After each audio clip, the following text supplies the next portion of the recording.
अस्सलाम वालेकुम and welcome again to my YouTube channel. हमने चैप्टर नंबर 13 शुरू किया है इम्यूनिटी, और आप लोगों ने आज जो टॉपिक डिस्कस करना है that is second line of defence. So ये हमारा चैप्टर नंबर 13 का लेक्चर नंबर 2 होगा। लेक्चर नंबर 1 में ऑलरेडी आप लोगों के साथ डिस्कस कर चुका हूँ, उसमें आप लोग फर्स्ट लाइन ऑफ डिफेंस के हवाले से डिस्कस कर चुके थे। आप लोगों ने पढ़ा था कि फर्स्ट लाइन ऑफ डिफेंस एक ऐसा कंपोनेंट होता है इम्यून सिस्टम का कि ये पैरासाइट को बॉडी के अंदर जाने नहीं देता। हमने अभी सेकंड लाइन ऑफ डिफेंस पढ़ना है, तो इसके काफ़ी सारे कंपोनेंट्स हैं। इसमें तकरीबन 3-4 लेक्चर्स होंगे जो कि सेकंड लाइन ऑफ डिफेंस को सिर्फ़ और सिर्फ मैं एक्सप्लेन करने के लिए यूज़ करूँगा। थर्ड लाइन ऑफ डिफेंस के फिर अलग से 2-4 लेक्चर्स अलग बन जाएंगे। तो शुरू कर लेते हैं, देखते हैं कि सेकंड लाइन ऑफ डिफेंस क्या होता है। सबसे पहला पॉइंट मैंने यहाँ पर लिखा है कि once pathogen can neutralise the responses from first line of defence i.e. Skin and mucus membrane and are able to penetrate inside the body, they are encountered by second line of defense, which is non-specific because it handles a variety of microbes. पूरा लंबा sentence लिखा है, लेकिन इस पूरे लंबे sentence के अंदर आपको क्या बता रहे हैं कि जैसे ही पैरासाइट बॉडी के अंदर चले जाते हैं और वो स्किन और mucus membrane of respiratory and digestive system जो है उससे जब बच जाते हैं तो वो किस चीज़ के सामने चले जाते हैं, सेकंड लाइन ऑफ डिफेंस के सामने आ जाते हैं। मैंने आप लोगों को बताया था कि स्किन भी फर्स्ट लाइन ऑफ डिफेंस का हिस्सा है और mucus membrane of the digestive and respiratory system भी फर्स्ट लाइन ऑफ डिफेंस का हिस्सा है। लेकिन अगर इनकी स्किन पे कोई कट लग जाए, पैरासाइट बॉडी के अंदर जाए, तो क्या होगा। सपोज करते हैं फॉर अ वाइल के स्टमक के अंदर पैरासाइट बच जाए HCl के इफ़ेक्ट से, या एयर्स की मदद से, हमारे कानों की मदद से पैरासाइट अंदर जाता है, तो फिर क्या होगा। तो आप लोग बोलेंगे कि बॉडी के अंदर एक दूसरा part of the immune system activate हो जाएगा और उसको हम सेकंड लाइन ऑफ डिफेंस बोलते हैं। सेकंड लाइन ऑफ डिफेंस के हवाले से याद रखना है कि ये बिल्कुल फर्स्ट लाइन ऑफ डिफेंस की तरह नॉन स्पेसिफिक होता है। फर्स्ट लाइन ऑफ डिफेंस भी नॉन स्पेसिफिक था, सेकंड लाइन ऑफ डिफेंस भी नॉन स्पेसिफिक होता है। नॉन स्पेसिफिक का मतलब होता है कि ये हर पैरासाइट, हर पैथोजन, हर बैक्टीरिया के अगेंस्ट सेम तरीके से शो हो रहा होता है। ये डिफरेंस और डिस्क्रिमिनेशन नहीं कर रहा होता कि कौन से पैरासाइट को किस अंदाज में हैंडल करना है, हर एक के अगेंस्ट इक्वल तरीके से शो हो रहा होता है। सो यहाँ इस लाइन के अंदर आप लोगों को बस एक ही बात पता होनी चाहिए, और वो यही है कि सेकंड लाइन ऑफ डिफेंस क्या होता है, नॉन स्पेसिफिक होता है, हर पैरासाइट के अगेंस्ट सेम तरीके से शो होगा।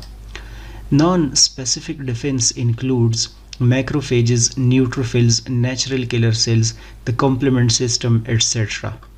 इस वाले सेंटेंस से वैसी ही जान छुड़ाई है, इसको एक अच्छे तरीके से हम डिस्कस कर सकते हैं कि नॉन स्पेसिफिक डिफेंस या जो सेकंड लाइन ऑफ डिफेंस के उसके अलग अलग कंपोनेंट्स में ये सारे के सारे आते हैं। मैंने इनको यहाँ पर फ्लो चार्ट के फॉर्म में बनाया है, 3-4 लेक्चर्स की एक समरी हो जाएगी।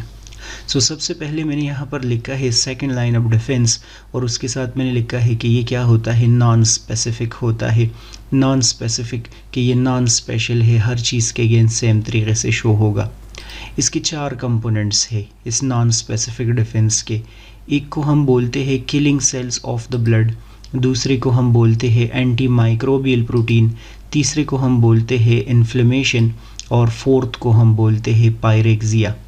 ये जो कंपोनेंट्स है killing cells of the blood, ये लफ्ज़ पेपर में डायरेक्ट तो नहीं लिखा, एंटी माइक्रोबियल प्रोटीन लफ्ज़ डायरेक्ट नहीं लिखा, ये 2 अल्फाज डायरेक्ट लिख के ही टॉपिक्स डिस्कस किए हैं मैंने, सिर्फ़ और सिर्फ फ्लो चार्ट बनाने की खातिर उसमें कुछ अल्फाज अपनी तरफ से ऐड कर दिए हैं। Killing cells of the blood 2 तरह के होते हैं। वाइट ब्लड सेल्स की बात हो रही है, जिसमें से एक को हम फेगोसाइट्स बोलते हैं और दूसरे को हम नेचुरल किलर सेल्स बोलते हैं। हम इसी लेक्चर में पढ़ेंगे कि फेगोसाइट्स किसी पैरासाइट को कैसे किल करते हैं और नेचुरल किलर सेल्स उसको कैसे किल कर रहे होते हैं। इसी के साथ साथ जो फेगोसाइट्स होते हैं आप लोग बोलेंगे ये 2 तरह के हैं, एक को हम बोलते हैं मैक्रोफेजेस और दूसरे को हम बोलते हैं न्यूट्रोफिल्स। हमने इस लेक्चर में मैक्रोफेजेस और न्यूट्रोफिल्स का वर्किंग पढ़ना है। जो एंटी माइक्रोबियल प्रोटीन हमने लेक्चर नंबर 2 में पढ़ने हैं इसके बाद, वो है कॉम्प्लीमेंट सिस्टम और दूसरा आप लोग बोलेंगे इंटरफेरॉन। ये दोनों हम इसके बाद वाले लेक्चर में पढ़ेंगे। और इन्फ्लेमेशन या जो पायरेक्सिया है, इसके अलग अलग कोई टाइप्स नहीं है। इन्फ्लेमेशन के 1-2 टाइप्स हम पढ़ेंगे, लेकिन उसको यहाँ पर फ्लो चार्ट में ऐड करने की कोई ज़रूरत नहीं है। ये देख ले, नॉन स्पेसिफिक डिफेंस का इन्होंने डिस्कस किया था कि macrophages, neutrophils, natural killer sales और कॉम्प्लीमेंट सिस्टम होता है, लेकिन बीच में इन्होंने इंटरफेरॉन, इन्फ्लेमेशन, पायरेक्सिया ये सारे के सारे कंपोनेंट्स नहीं ऐड किए थे, तो मैंने फ्लो चार्ट में ये भी ऐड किए। अभी हमने क्या करना है, इस वाले लेक्चर में हमने कंपोनेंट ये 1 डिस्कस करना है, killing cells of the blood की।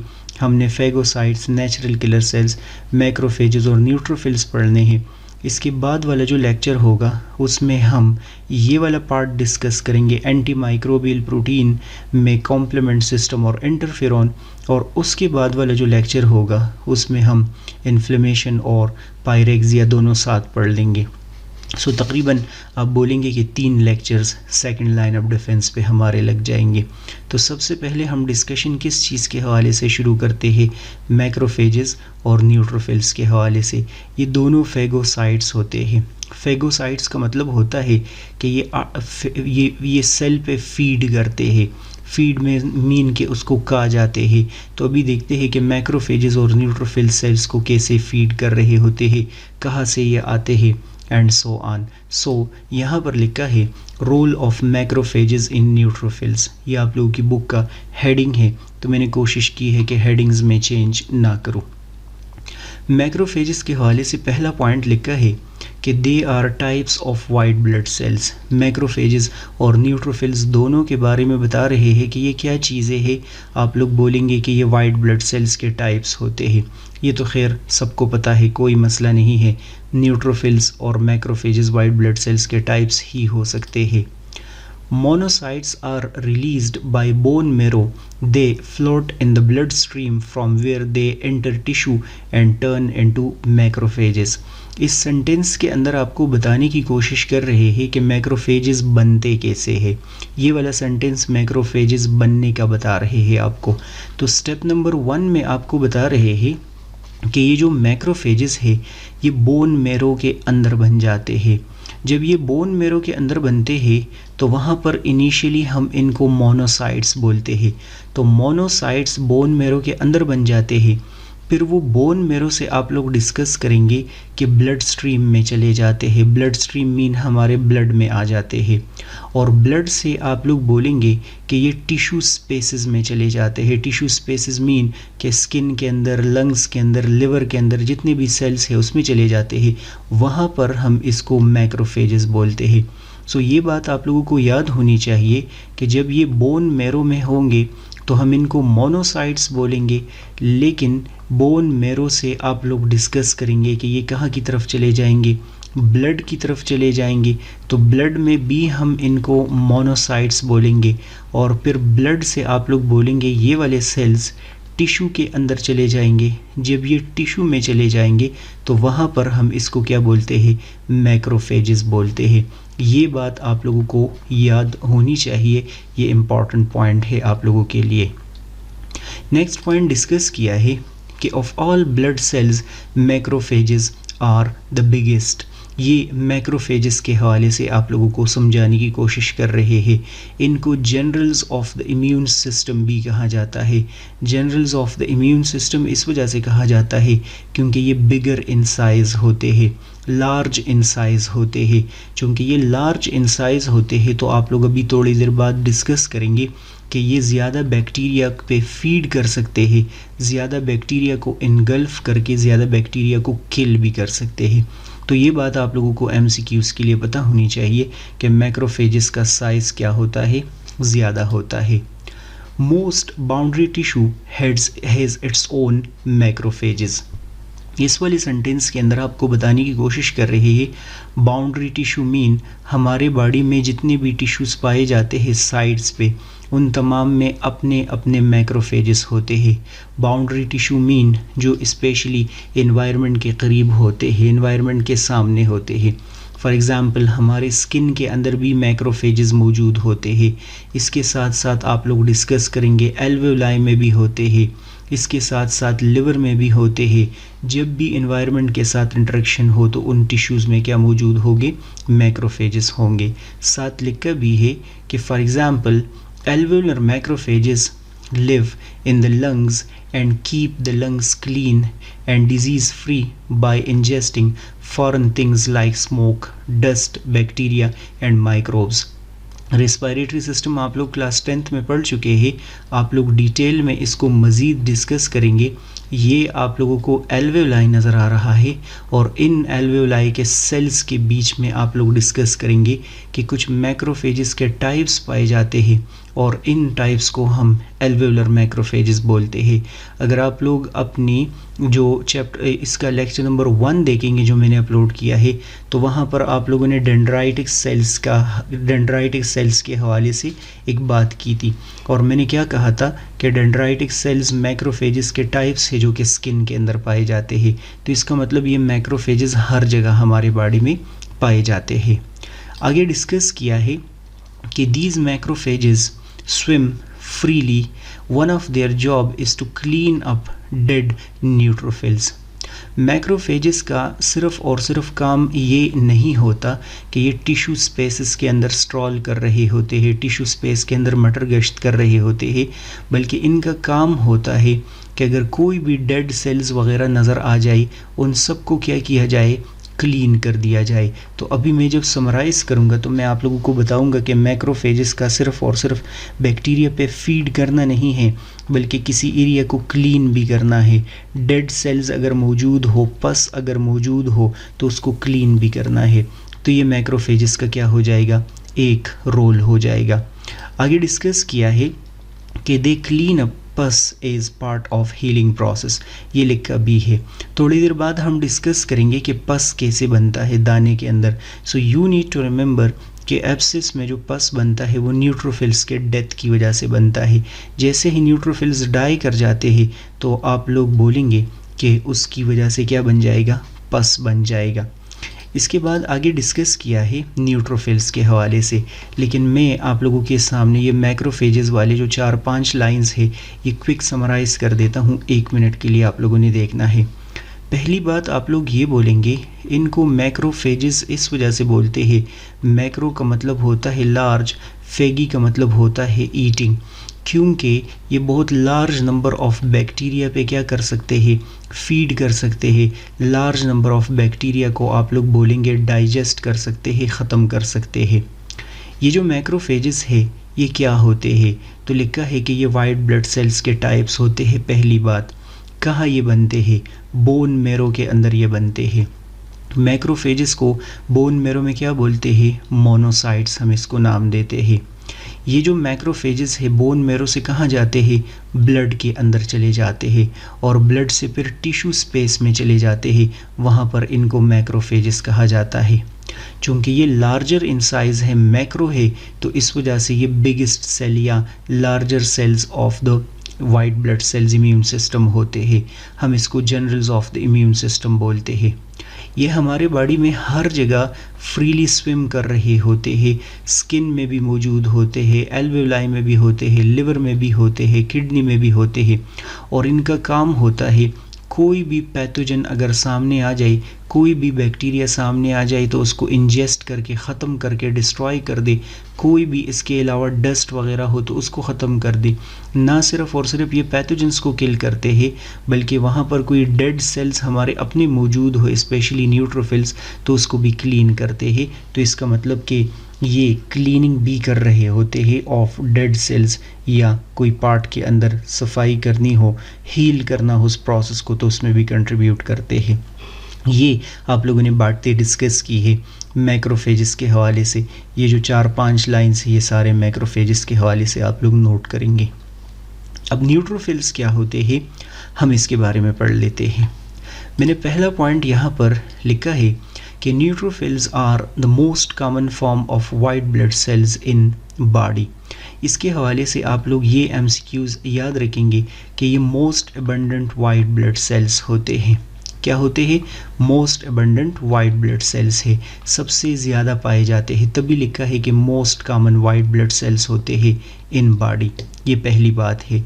दूसरी बात डिस्कस की है कि once in the blood stream neutrophils can move through capillary walls in through the tissue. ये भी आप लोग बोलेंगे कि बोन मेरो में बनते हैं, बोन मेरो से फिर ये ब्लड स्ट्रीम के अंदर आ जाते हैं और जहाँ जहाँ इनकी ज़रूरत हो टिश्यू के अंदर तो ये कैपिलरी वॉल से बाहर निकल सकते हैं। मैं आप लोगों को जब इन्फ्लेमेशन टॉपिक समझाऊंगा ना तो वहाँ मैं आप लोगों को बोलूँगा कि ये न्यूट्रोफिल्स इन्फेक्शन वाले साइट पे सबसे पहले पहुँच जाते हैं। एक तो आप लोगों को ये पता होनी चाहिए कि मोस्ट अबंडेंट और मोस्ट कॉमन सेल्स है। दूसरी बात आप लोग ये याद रखेंगे कि इन्फेक्शन साइट पे सबसे पहले ये पहुँच जाते हैं। कैसे पहुंच जाते हैं? जब भी इन्फेक्शन साइट पे इसको ज़रूरत हो तो ये कैपिलरी वॉल के बीच में से निकल जाते हैं और वहाँ पर उस टिश्यू तक पहुंच जाते हैं ताकि उस एरिया को क्लीन कर दिया जाए, बैक्टीरिया को किल कर दिया जाए। नेक्स्ट पॉइंट लिखा है कि neutrophils are attracted to foreign material, inflammation and bacteria. They are attracted by a process called chemotaxis.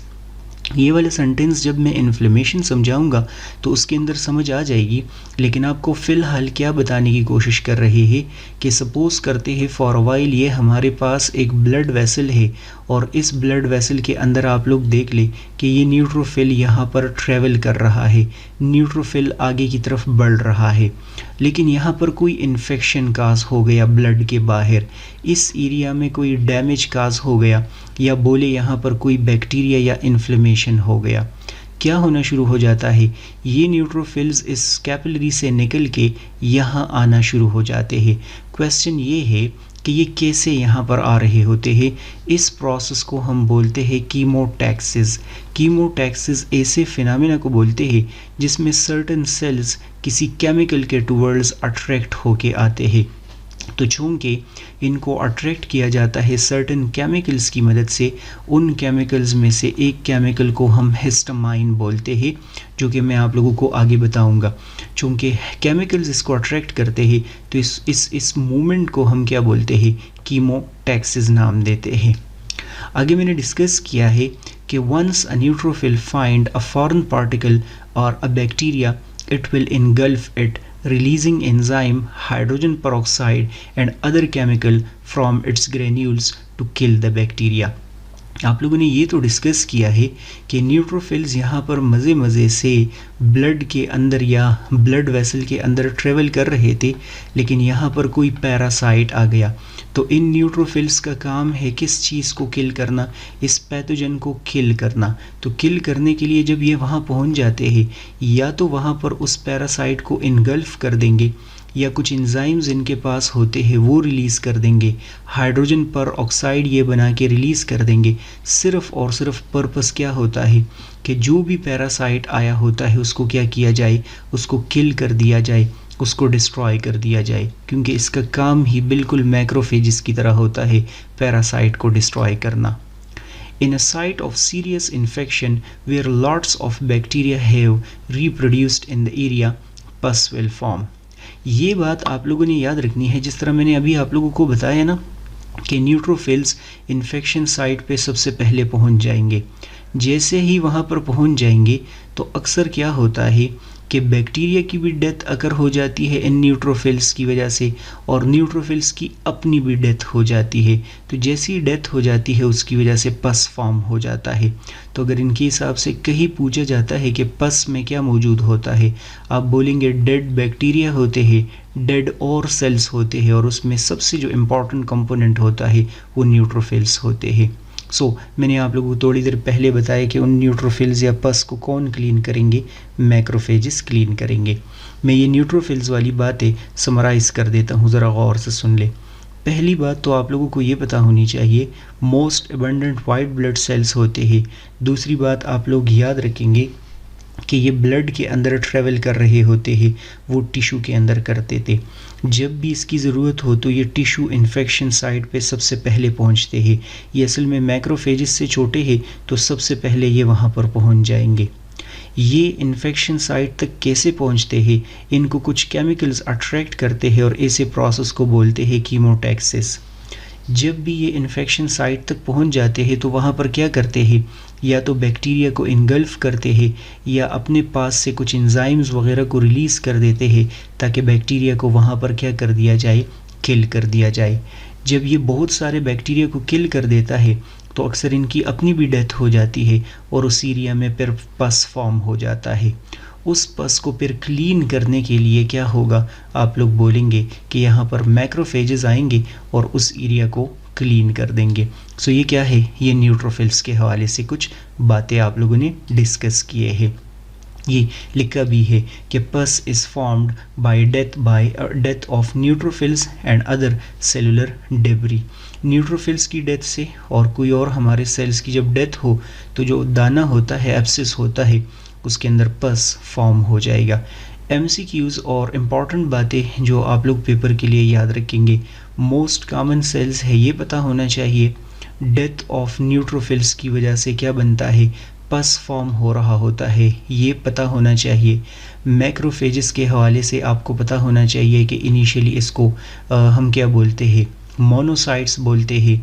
Next point आप लोग इसके बारे में नोट करेंगे कि मैक्रोफेजेस सबसे क्या होते हैं, बिगेस्ट होते हैं, लार्ज इन साइज़ होते हैं। ठीक है, बाकी इसका बहुत सारा रोल है लेकिन वो आप लोगों की बुक में कुछ ज़्यादा नहीं डिस्कस किया, तो फिर मैं फ़िलहाल इस पर डिस्कशन नहीं करूँगा। आगे हम नेचुरल किलर सेल्स की बात कर लेते हैं, क्योंकि हमने वहाँ पर जो फ्लो चार्ट डिस्कस किया था उसमें हमने क्या करना था, मैक्रोफेजेस और न्यूट्रोफिल्स, और तीसरा आप लोगों ने नेचुरल किलर सेल्स के हवाले से डिस्कशन करनी थी। So role of natural killer cells पढ़ते हैं कि ये क्या करते हैं या ये क्या होते हैं और हमें ये कैसे बचा रहे होते हैं। सो यहाँ पर सबसे पहला पॉइंट मैंने लिखा है कि natural killer cells are types of lymphocytes, white blood cells and component of innate immune system. ये खैर कोई इतना ज़रूरी पॉइंट नहीं है, आप सबको पता है कि natural killer cells white blood sales के टाइप्स होते हैं और वाइट ब्लड सेल्स में एक स्पेसिफिक टाइप होता है, उसको हम बोलते हैं लिम्फोसाइट। इसको मैं आसान कर देता हूँ, जिस तरह आप लोग बोलते हैं बी लिम्फोसाइट और टी लिम्फोसाइट। सो आप लोग बोलेंगे कि ये बी लिम्फोसाइट या टी लिम्फोसाइट, नॉर्मली ये टी लिम्फोसाइट के क्या होते हैं, टाइप्स होते हैं। इन्नेट इम्यूनिटी का मतलब कि ये स्पेशल इम्यूनिटी नहीं प्रोवाइड करते, हर चीज़ के अगेंस्ट आप लोग बोलेंगे कि बाय बर्थ ये इम्यूनिटी प्रोवाइड करते हैं। Innate immunity by birth immunity को बोलते हैं। नेक्स्ट पॉइंट मैंने लिखा है कि natural killer cells play a major role in host rejection of both tumor and virally infected cell। Natural killer sales का इंटरेस्टिंग रोल है। आप लोग बोलेंगे कि ये नॉर्मली बैक्टीरिया वगैरह को किल नहीं कर रहे होते, इनका जो काम होता है वो किस चीज़ को ख़त्म करना होता है, या तो वायरस इन्फेक्टेड सेल को ख़त्म करना होता है, या आप लोग बोलेंगे हमारे बॉडी के अंदर जो कैंसर होता है, जो ट्यूमर वाले सेल्स होते हैं, उसको डैमेज करना होता है, उसको क्लीन करके डिस्ट्रॉय करना होता है। मैंने बुक में कहीं डिस्कस किया था, पढ़ा था मैंने कि हमारे बॉडी के अंदर मुसलसल म्यूटेशन अक्सर अकर होते रहते हैं, कैंसरस सेल्स बनते रहते हैं, लेकिन नेचुरल किलर सेल्स उन कैंसरस सेल्स को या ट्यूमर सेल्स को क्या कर रहे होते हैं, ख़त्म कर रहे होते हैं, डिस्ट्रॉय कर रहे होते हैं। सो नेचुरल किलर सेल्स का रोल इम्पॉर्टेंट है कि ये पैथोजेंस को किल करने के लिए नहीं है, बल्कि वायरस इन्फेक्टेड सेल्स को ये टारगेट करता है, और इसी के साथ साथ आप लोग बोलेंगे कि कैंसरस सेल्स को या ट्यूमर को ये क्या कर रहा होता है, ख़त्म कर रहा होता है। Natural killer cells are cytotoxic.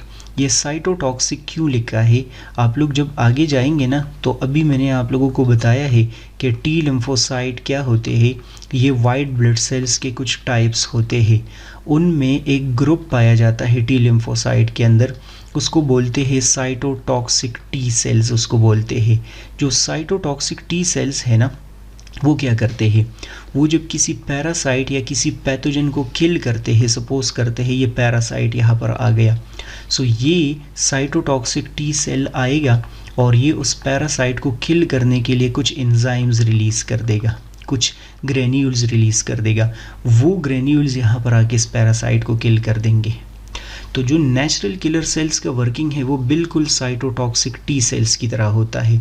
तो तभी लिखा है कि they are types of cytotoxic T cells, या ये साइटोटॉक्सिक होते हैं। ये क्या करते हैं, small granule in their cytoplasm contain special protein such as perforin and protease known as granzymes. इनका जो साइटोप्लाज्म अगर हम देखते हैं ना, तो इसमें हमें ग्रेन्यूल्स नज़र आते हैं। तो ग्रेन्यूल्स नज़र आने की वजह से इनको हम ग्रैनुलोसाइट्स भी बोलते हैं। क्या बोलते हैं, ग्रैनुलोसाइट्स बोलते हैं। वो ग्रेन्यूल ये रिलीज़ कर देंगे, यहाँ पर ये कैंसरस सेल में आ जाएंगे। सबसे पहले जो प्रोटीन आएंगे उनको बोलेंगे परफोरिन्स। परफोरिन्स क्या करेंगे, वो पोर्स बना देंगे और प्रोटीएज एंजाइम्स की मदद से फिर एपोप्टोसिस कास हो जाएगा। मैं समझाता हूँ इनका वर्किंग क्या होता है। दो चीज़ें मिक्स चल रही थी तो तभी आप लोग कंफ्यूज हो गए। ये वाले ये जो नेचुरल किलर सेल्स है NKC में इसके लिए यूज़ करता हूँ, ये आ जाते हैं यहाँ पर। सपोज करते हैं for while virus infected cell मौजूद है, ये वाले जो नेचुरल किलर सेल्स है ये कुछ प्रोटीन रिलीज़ कर देंगे। इन प्रोटीन को हम बोलते हैं परफोरिन्स। ये परफोरिन्स आएंगे यहाँ पर, इस मेम्ब्रेन में इनकॉर्पोरेट हो जाएंगे, तो यहाँ पर एक पोर बन जाएगा। फिर यही नेचुरल किलर सेल्स क्या करेंगे, एंजाइम सिक्रीट कर देंगे। उन एंजाइम्स को बोलते हैं ग्रेन्जाइम्स। ये ग्रेन्जाइम्स यहाँ आएंगे और आप लोग बोलेंगे कि इस पोर की मदद से अंदर चले जाएंगे और इधर एपोप्टोसिस शुरू कर देंगे। एपोप्टोसिस का मतलब प्रोग्राम सेल डेथ कास कर देंगे, नेचुरल सेल डेथ। इस सेल को डिस्ट्रॉय कर देंगे नेचुरल तरीके से। तभी तो इसको बोले नेचुरल किलर सेल्स बोलते हैं, क्योंकि ये सामने वाले सेल में क्या करते हैं, एपोप्टोसिस कास कर रहे होते हैं। ये बात किस चीज़ के हवाले से हो गई, नेचुरल किलर सेल्स के हवाले से हो गई। लिखा है यहाँ पर कि upon release in close proximity to a cell selected for killing, perforin form pores in the cell membrane of target cell. यही डिस्कस किया है कि जो टारगेट सेल यहाँ पर मौजूद होता है, सपोज करते हैं वायरस इन्फेक्टेड सेल है, ये नेचुरल किलर सेल क्या करेगा, क्लोज प्रॉक्सिमिटी में यहाँ पर परफोरिन को सिक्रीट कर देगा। वो वहाँ उस सेल मेम्ब्रेन के अंदर जाके पोर्स बना देंगे, through which granzymes and associated molecule can enter inducing apoptosis. और यही ग्रेन्जाइम्स अंदर चले जाएंगे और इस टारगेट सेल में क्या कास कर देंगे, इसमें एपोप्टोसिस कास कर देंगे। Apoptosis mean program cell death cause करेंगे। आगे डिस्कस किया है कि the distinction between apoptosis and cell lysis is important in immunology. Lysis, a virus-infected cell, would only release the virion where apoptosis lead to the destruction of virus inside. ये वैसी sentence बीच में add कर दिया है, कोई ज़रूरत नहीं है। आप लोग बोलेंगे कि एपोप्टोसिस में एक सेल क्या हो जाता है, श्रिंक हो जाता है, और श्रिंक होते होते सेल के अंदर सब कुछ अपने साथ डिस्ट्रॉय कर देता है। सो इसको हम एपोप्टोसिस बोलेंगे। जो सेल लाइसिस होता है उसमें सेल ब्रेक कर जाएगा और ब्रेक करके जितने भी वायरसेस हैं उनको रिलीज़ कर देगा। सो एपोप्टोसिस आप लोग बस सिर्फ और सिर्फ ये बोल सकते हैं, ये आपको इस वजह से बताने की कोशिश कर रहे हैं कि नेचुरल किलर सेल्स वायरसेस को बाहर की तरफ रिलीज़ नहीं करता, बल्कि वायरस को भी सेल के साथ क्या कर देता है, किल कर देता है, ख़त्म कर देता है। नेचुरल किलर सेल्स को एक्टिवेट कौन करता है, इनको बताता कौन है कि आ जाओ इस सेल को किल कर दो। So natural killer cells are activated in response to interferons और मैक्रोफेज डिराइव्ड साइटोकाइंस। इसको एक्टिवेट करने के लिए कुछ प्रोटीन होते हैं, उनको हम बोलते हैं इंटरफेरॉन। हम इस पे डिटेल में डिस्कशन करेंगे। एंटीवायरल प्रोटीन होते हैं, इंटरफेरॉन्स क्या होते हैं, एंटीवायरल प्रोटीन होते हैं। या साइटोकाइंस आप लोग डिस्कस करेंगे कि ये ऐसे केमिकल मैसेंजर्स होते हैं जो कि इन सेल्स को अट्रैक्ट करते हैं कि आप आ जाओ और इस चीज़ को किल करना शुरू कर दो। सो नेचुरल किलर सेल्स वाली बातें मैं रिवाइज कर देता हूँ, 1 मिनट के लिए आप लोग सुन लें। पहली बात तो आप लोग ये बोलेंगे कि ये types of white blood sales होते हैं। दूसरी बात आप लोग ये बोलेंगे कि ये कैंसरस सेल्स और वायरस इन्फेक्टेड सेल को किल कर रहे होते हैं। तीसरी बात आप लोग ये बोलेंगे कि ये ग्रैनुलोसाइट्स होते हैं, इनके साइटोप्लाज्म में ग्रेन्यूल्स पाए जाते हैं।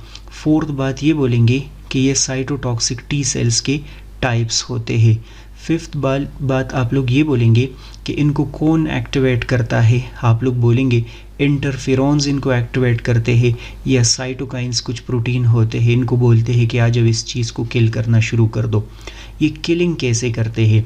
किलिंग करने के दौरान आप लोग बोलेंगे कि ये टारगेट सेल के टूवर्ड्स क्या कर लेते हैं, कुछ प्रोटीन भेज देते हैं। उन प्रोटीन को हम बोलते हैं परफोरेंस। वो परफोरेंस चले जाते हैं यहाँ पर पोर्स बना देते हैं। फिर उन पोर्स की मदद से यहाँ पर ये कुछ एंजाइम्स भेज देते हैं जिनको हम ग्रेन्जाइम्स बोलते हैं। ये ग्रेन्जाइम्स यहाँ पर आके एपोप्टोसिस शुरू कर देते हैं। एपोप्टोसिस प्रोग्राम सेल डेथ को बोलते हैं। इस पूरे के पूरे सेल की डेथ अकर हो जाती है। जब इसकी डेथ अकर होगी तो इसमें जो वायरस वगैरह होंगे उनकी भी क्या अकर हो जाएगी, डेथ अकर हो जाएगी। सो ये क्या है कि एपोप्टोसिस काज कर रहा है, नेचुरल डेथ काज कर रहा है, तो इसको बोलते हैं नेचुरल तरीके से किल करने वाले सेल्स, नेचुरल किलर सेल्स हम इसको बोलते हैं। सो ये वाला जो आप लोगों का लेक्चर था, इसमें आप लोगों ने दो चीज़ें डिस्कस की हैं, एक मैक्रोफेजेस, एक आप लोगों ने न्यूट्रोफिल्स, और एक आप लोगों ने natural killer sales. Next lecture में हम कुछ और डिस्कस कर लेते हैं। अगर आप लोग को समझ आ रही है तो इसको आप लोग लाइक, सब्सक्राइब, शेयर ज़रूर करेंगे। और मेरी ऑनलाइन क्लासेस अगर आप लोगों ने ले ली है, उसमें मेरे अपने नोट्स होंगे। बुक में इस वजह से समझा रहा हूँ ताकि आप लोगों को आसानी से समझ आ जाए। मेरी ऑनलाइन क्लासेस अगर जूम ऐप पे आप लोगों ने लेनी है, लाइव क्लासेस, तो उसमें मेरे अपने नोट्स होंगे। वो बाकी आप लोगों की अपनी मर्ज़ी है। फ़िलहाल मैं ये बुक वाले यहाँ पर एक्सप्लेन करूँगा क्योंकि ये जल्दी प्रेजेंटेशन इससे बन जाती है। सो लाइक, सब्सक्राइब, शेयर करना चाहे तो बिल्कुल अपने फ्रेंड्स, फैमिली मेम्बर्स के साथ कर ले। नेक्स्ट वीडियो लेक्चर आप लोग देखेंगे। गुड बाय, अल्लाह हाफिज़।